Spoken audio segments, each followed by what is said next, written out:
Ladies and gentlemen, there is a forest growing in the room. It expands as we speak.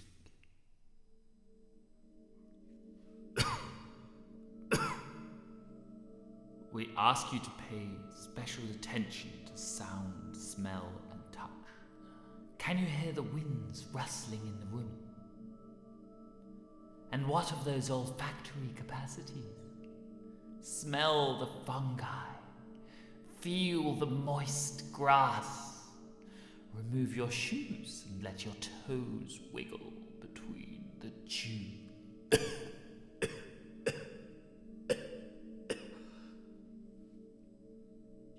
Do not let your own voices get in the way of the plant's sophisticated telepathy.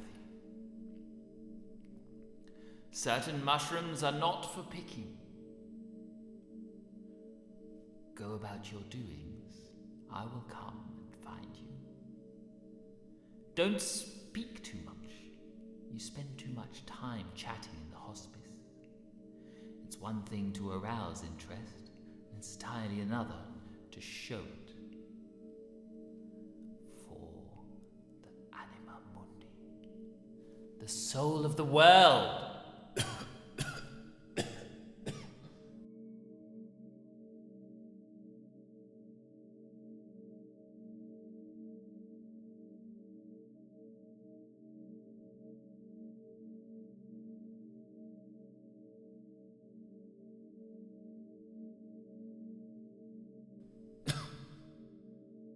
Actors, though you are blindfolded, the characters you portray are blind through no arbitrary decision of God.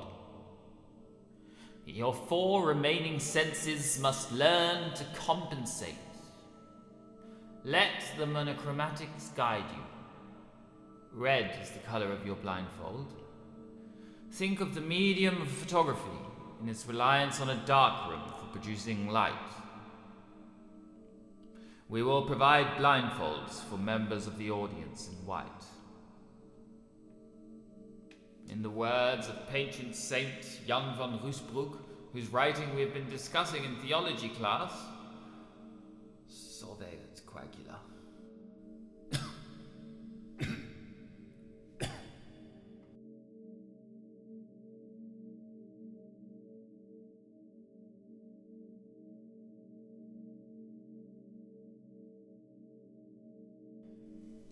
It is dark.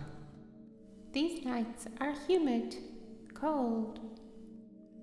Our father does like to get us worried, doesn't he? A troubled man.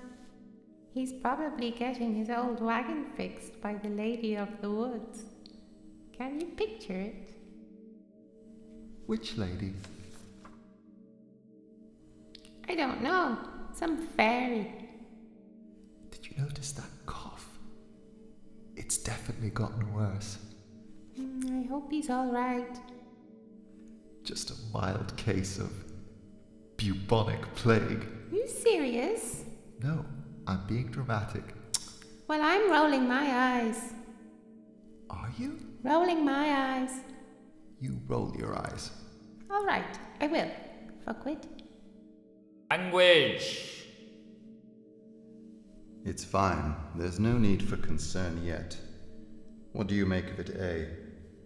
Could there be grounds for concern? Look, it's the cough of a consumptive. He's had it as long as I've known him. It's very unlikely he'd embark on a journey through the heart of the woods with 7 blind members of the parish if he was that unwell. Needless to say, the largest congregation of the blind to undertake such a journey since your man Bartholomew took the Red Devils to the games in... What are you on about? Nothing. Sports, my love. Well, be a sport and zip it up. You'll catch a cold the way you're strutting about. How do you know my anorak's unzipped? How does she know? Let me help you. Where are you? Somehow she can tell if your man's unzipped. The whore of Babylon. Don't need to speak Australian to know what's down under. Shut up. Coming from the lady in the belfry. Speaking of Babylon, doing entirely your own take on scripture. Half the choir knows you're up there in your afternoon trysts writing Cyrillic in another lady's vellum. All right, bitch. First choice prima donna for the Gagolithic Mass. No trouble pronouncing those vowels with so much to throat. Girls, stop bickering among yourselves. Focus. Direct your thoughts towards the heavens. He means out of this hell. Should I go find him? No. He will come to us. I want to go home. It's late. I'm hungry. Father! No shouting! Remember what Father told us. Not to speak. Well, I need to speak in order to know where I am. And I need to hear your voice to know you're there. If I don't hear you, I won't believe you're here. But Father said to rely on the plants for communication. Somehow it's also Father's teachings that brought us in the woods, without a single one of us who can determine what's in front of us. The blind leading the blind. Very astute. I'd rather be called at Mass. At least there's the prospect of choir. And the sense that someone can see me. Though I can't see, I am seen. When I eat, yet I'm eaten. When I dance, you sing. When you sing, I dance. Though I am lost, I'll be found. Bathe me in sound. Salve et coagula.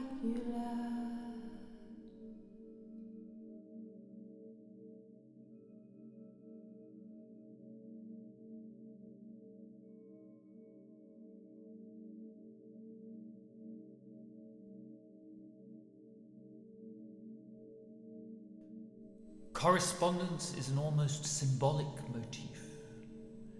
Chaos and order are inherently correspondent. God is correspondent. Distance is crucial. The distance between myself and Jesus can be applied to the seething rats spreading disease in the sewers. The opportunity to be contaminated and in turn contaminate follows the logic of apostolic succession. We must think of disease through a logic of divinity.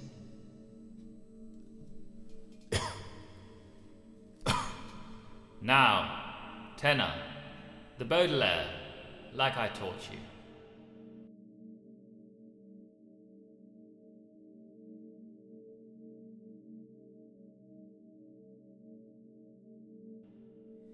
Grand-bois, vous m'effrayez comme des cathédrales. Vous hurlez comme l'orgue dans nos cœurs maudits. Chambre d'éternel Dieu, où vibrant les vieux râles, répondant les échos de vos de profondis. Je te hais, océan, tes bondes et tes tumultes. Mon esprit les retrouve en lui. Ce rire amer de l'homme vaincu, plein de sanglots et d'insultes. Je l'entends dans le rire énorme de la mer.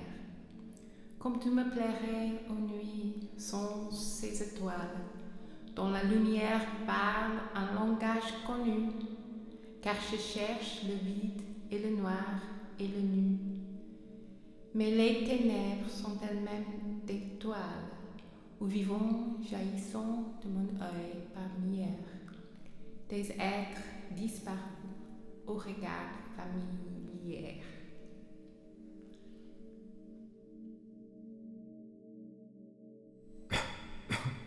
Charles Baudelaire understood the correspondence between nature and the artificial space. Why don't we sing in the forest? Because the forests belong to the lesbians and the dispossessed. artificial space.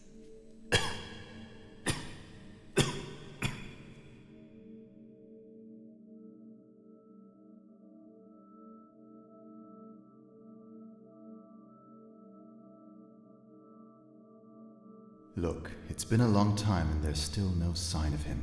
We need to start thinking firstly how to get out of here, secondly how not to lose each other. Listen, if the young ones look for father, make sure they sustain intermittently a high E. Say "oh"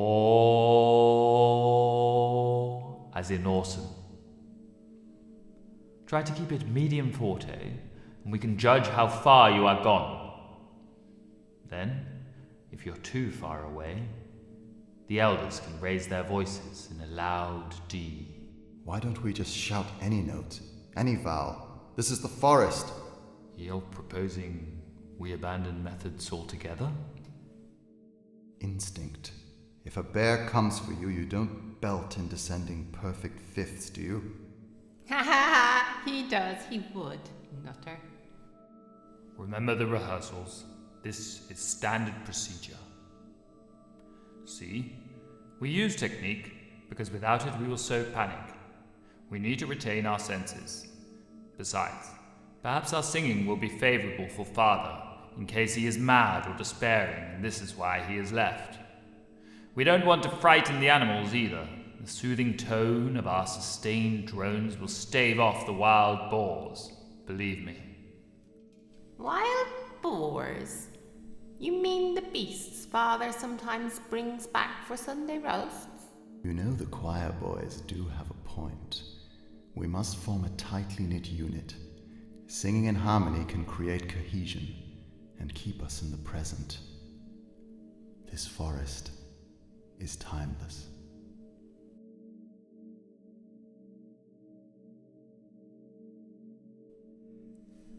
Being lost in the woods is oft a metaphor for the temptation of suicide. Do you think father killed himself? He's been acting strangely for sure. 'Tis true. I wouldn't put such an ignoble death past him. The Romans did consider taking your own life in a radically different way to us. There are many reversals that starkly contrast with the reality that Christianity has animated. Whores, for instance, were coveted positions. Prostitutes occupied the role of what lawyers today would perform. Except these sorceresses determine righteousness through their powerful thighs. What are you boys reading? I don't want to be here. I want to return to the hospice. Let us focus on choral evacuation. Okay, the altar boys, high E, proceed. Tenors, you next. Proceed east. We went too far away. East? Left or right, please. We're not at sea. You're right. Sorry.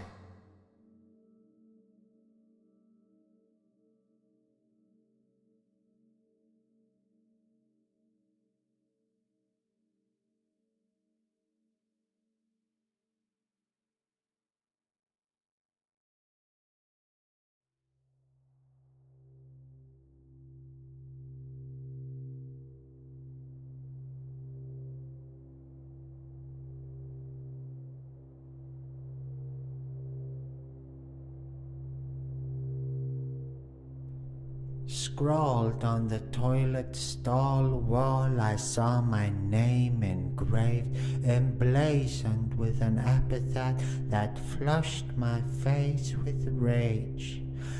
I know they don't spare me the superlatives. Most psycho, cruelest, grub pulper, all of which these withered wimps would nay ever dare speak aloud amongst themselves. And not even in a whisper to their little sister, nor the faintest feeble curse uttered under breath, lest their timid tongues tied and blistered fall floor-wise a crumpled, withered death. I'm as old as the corridors, stretching on and lingering.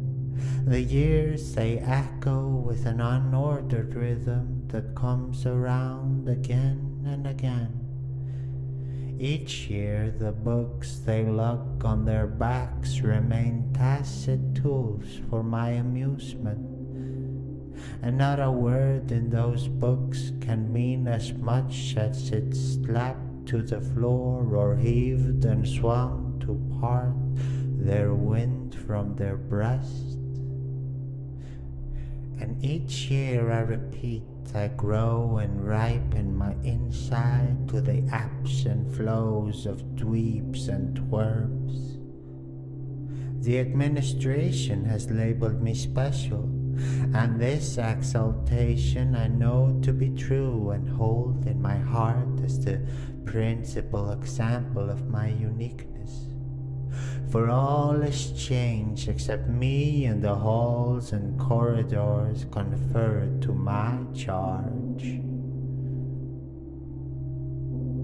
For days I wander the halls aimlessly, seeking breaches to bend to the point of bifurcation, wedged between a dweeb cleft in twain, the nub and abrasion of trepant nookies, friction burned like 1,000 knee skids across the linoleum halls, and a test after class all is dead meat. Reefer freight cars full of slabs of carcass hung by hooks, slung back and forth into oblivion. Rows and rows of beef, and oh bully do I enjoy the steady stream of geeks to smash to bits with my mitts, their wits twist inside my hand like a glove. Smothering swirls, smoldering smithereens, and miles of tracks ramming atoms into their side as I pound and pulp and peel dead meat. On days I grow weary, I ponder that scrawl on the toilet stall wall, wondering whether a worthy redeemer might release me from my days, and whether dead meat becomes of me. Will he be bull or boy? Could he possibly be a boy with the face of a bull, or will it be like me?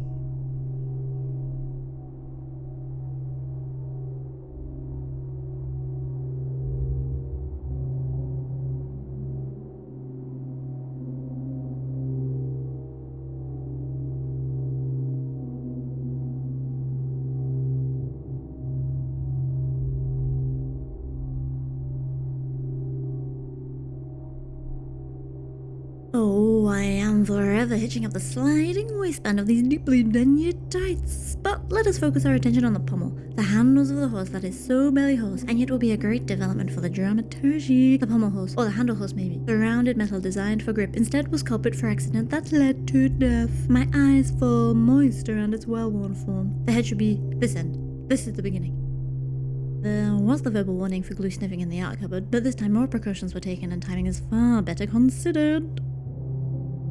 The pommels that are not pommels that are pommels that are not pommels, but aging wooden handles worn down by sweaty teenage hands during imbalanced attempts at gymnastics. I can slot my torso in between them as I mount and rest my clavicle on the pommel, our only horizontal bone. It smells like chalk and perspiration, but if the nose is pressed onto the horse, there is a memory of leather. From there, I caress the horse's neck. Always treat your steed with courtesy. While with the other hand, I reached around to pull my underwear tight, further into the groove of my butt cheeks, and constricted my groin. I pressed my pubic bone down into the equine spine. I caught the accusatory letter before anyone had a chance to open it. Luckily for us, French administration is conducted in only the most glorious, antiquated methods, and I don't intend to pay the fines. Although it is slightly alarming that they partnered my old name with this new address. The thrill bureaucracy can bring. He showed me this image of New York City in 1900. Look, he said. Here, every single thing on the street is a carriage being pulled by a horse and cart. We looked at the image, and then he swiped to the next. 13 years later, you have the same image, and every single horse and cart is now a car. In 13 years, the horses have been completely replaced. He continued to swipe back and forth, front and back, rubbing a greasy groove deeper and deeper. If I had interviewed the horses in 1900 and I had asked, "How do you feel about your level of confidence in the world?" the horses would have replied, Well, we have been part of humanity for such a long time. We've been handed hoof for so many years, for thousands of years. There is one horse for every 3 humans. How bad could it be? We will always have a special place. We'll always be part of society. The thumb has paused between screenshots and the images are throbbing. Little did the horses realize that this was not the case, he murmured. He leaned in close and pressed his conclusion down into my ear. The horses were put out of business. If you need to go to the bathroom, then I advise you to hold it. The pressure from a full bladder can only add to the experience. I've been getting into cavalry worship. Did you know that horses are far too smart to charge a wall? An alternative for you, lines of cavalry pretending to retreat. They went for an all-out victory in just one afternoon. Who knew acting was part of the job description? The cavalry wheeled round and surrounded them. They had run full pelt down into the valley, only to be chopped to pieces, double-headed axes swinging, limbs went flying. The English vacated the hill and in so doing, exposed themselves. Such an excellent proposal, you see, to use your weapons in a judicious mixture in order to gradually break down the defense. After the cavalry came the archers. "Let it rain," he called, and so it is documented as such. The skies, they said, darkened as a cloud of arrows fell.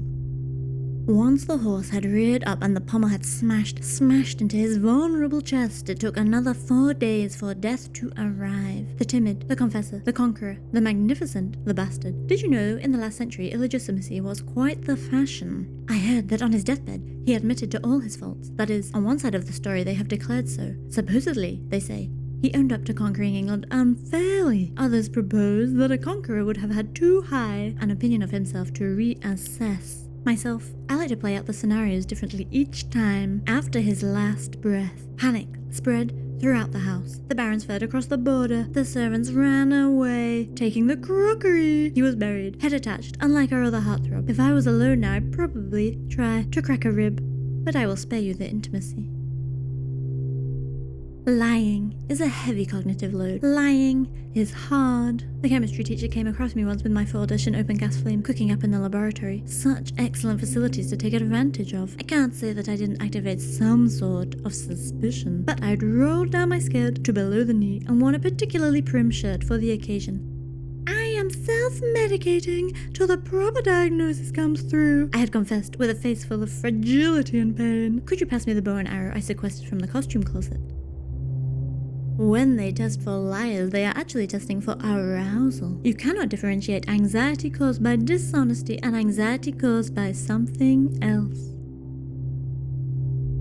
I had not expected there to be a reenactment on the dates of our visit. It was really quite serendipitous. I was showing them the tapestry that is an embroidery and had just proposed the assignment to document as many of the 93 carefully stitched penises as they could manage in our allocated visiting slot. Slipping outside for a smoke, I asked for a light and found it to be the future queen. She was granted frequent breaks, seeing as Matilda Flans, though often a companion to the battleground, did not participate in combat. She looked wonderfully bored, the regal attire only serving to embellish the mood further. We watched one another through her veil while inhaling on the museum sidelines. At a certain moment, I hitched up her dress to examine the inaccuracies of the fabric's adornment and revealed a faded pair of New Balance trainers. I sighed and averted my eyes.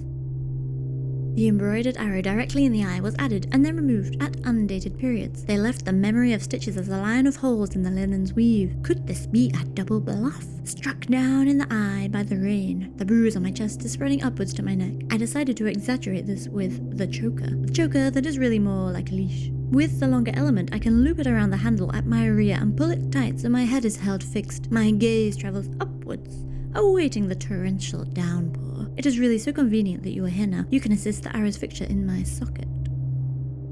Je ne vous ai pas pris comme un professeur d'histoire, she expelled breathlessly. Pourrions-nous en rester au Moyen Âge, s'il vous plaît? I replied.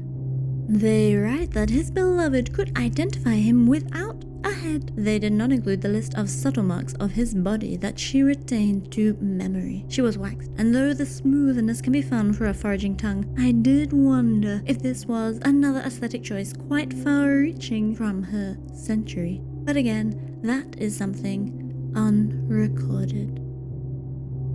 When I am close to the edge of mortality, I often return to a crevice in YouTube where another historian waxes lyrical about his subject. Before pressing play, can you please secure my hands behind my back?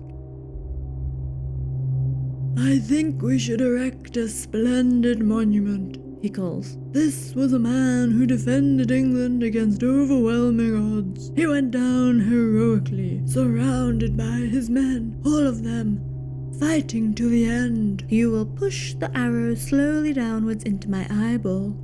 It's a prop, so the piercing will not be neat, but it will do. He was not a quitter, and we should celebrate him. He was not a quitter.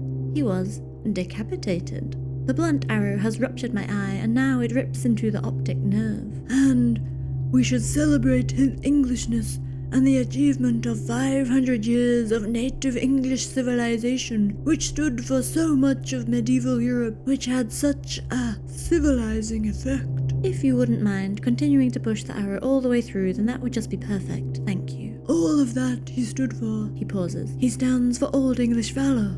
Really?